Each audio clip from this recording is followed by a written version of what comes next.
বন্ধুরা, এই কোশ্চেনটা এসএসটি জিডি 2025 সালে এসেছিল। এবার তোমারও আপকামিং যে কোনো এক্সামে আসতে পারে, যে কোনো পরীক্ষাতে আসতে পারে, ওয়েস্ট বেঙ্গল গ্রুপ সি হোক বা গ্রুপ ডি হোক। সামনেই যেহেতু গ্রুপ সি ক্লাসিক পরীক্ষা, সেখানেও কিন্তু এই ধরনের কোশ্চেন আসতে পারে। তাহলে এই কোশ্চেনটা কীভাবে সলভ করবো, এটা যদি আমি ক্যালকুলেশন করি তাহলে কিন্তু আমার অনেক সময় নষ্ট হয়ে যাবে। তাই এটার কিছু শর্ট ট্রিক আছে, যেটা আমরা ক্যালকুলেশন না করে, খুব লেস ক্যালকুলেশন করে, কম ক্যালকুলেশন করে কীভাবে এটার উত্তর করবো সেটা দেখি। তো একটু ভালো করে যদি লক্ষ্য করি তাহলে কিন্তু যদি দেখা যায় যে 36 আর 25-এর যোগ করলে কিন্তু আমার 61 হয়। তাহলে এটাকে যদি আমরা একটু ছোট করে ধরি, তাহলে এই নাম্বারটাকে যদি আমরা এ ধরি, এটাকে যদি আমরা বি ধরি, তাহলে আমরা কী ফর্মেট আসছে একটু দেখি।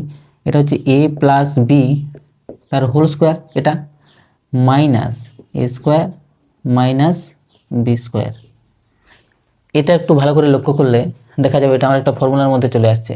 তো এখানে আমি দেখতে পাচ্ছি এ প্লাস বি তার হোল স্কোয়ার মানে হচ্ছে যে a square plus 2ab plus b square minus a square ছিল মাইনাস বি স্কোয়ার ছিল। তাহলে আমার এ স্কোয়ার কেটে যাচ্ছে, বি স্কোয়ার কেটে যাচ্ছে, 2ab পড়ে থাকছে। মানে এখান থেকে আমার 2ab পড়ে থাকছে। 2ab মানে হচ্ছে 2 ইন্টু এ ইন্টু বি। ঠিক আছে, তাহলে এইটা আবার সলভ করার চেষ্টা করি। তাহলে 2ab মানে হচ্ছে 2 ইন্টু 36 ইন্টু 25 বাই 2 ছিল, 2 কেটে গেল। আর আমার এটা রুট ওভার ছিল, তাহলে রুট ওভার যদি করে দিই তাহলে এটা হয়ে যাবে 6, এটা হয়ে যাবে 6 ইন্টু এটা হয়ে যাবে 5 ইজিক্যাল টু 30। এটা আমার সঠিক উত্তর। খুব সহজে এটা বোঝা গেল না?